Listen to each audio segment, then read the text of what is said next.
Hello, my name is David.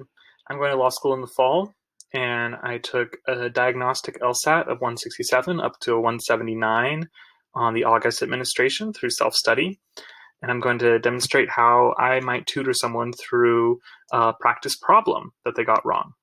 Okay, so welcome, and let's look at question number 15.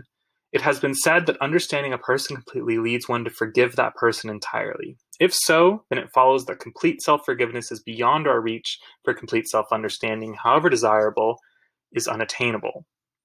And we've talked before about what kinds of questions we're going to come across, and this one says a flaw in the reasoning of the argument above is that this argument blank. So clearly this is asking us to identify the flaw.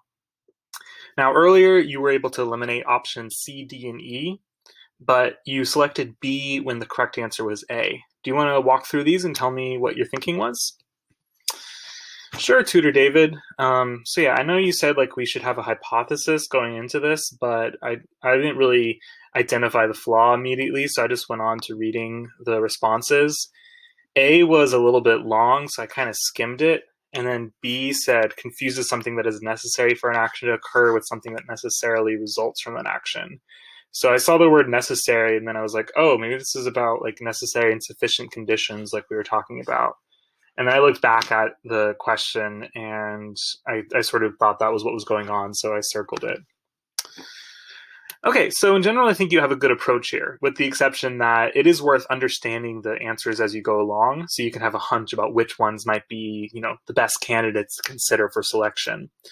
So B did lead you to realize that this is an issue with necessary and sufficient, although in this case it looks like they were trying to trip you up a little bit by including that word in there. Do you want to walk through A and tell me what you might notice about it? And then talk through B and see, does that hold up? Okay, so A says, treats the failure to satisfy a condition that brings about a particular outcome as if satisfying that condition is the only way to realize that outcome. Yeah,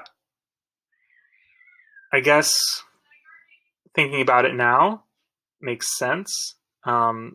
The condition laid out at the top of the problem is sufficient to achieve an outcome, but it's not the only way, so it's not necessary. So that's what that's saying here. Okay.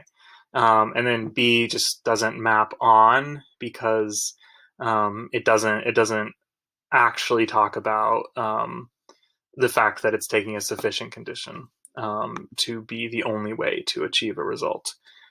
Yeah, I don't know. I should have gotten this one. I just sort of read it more carefully. Hey, you got it now, and I think the way you rephrased it shows a really good intuitive understanding of the issue at play here.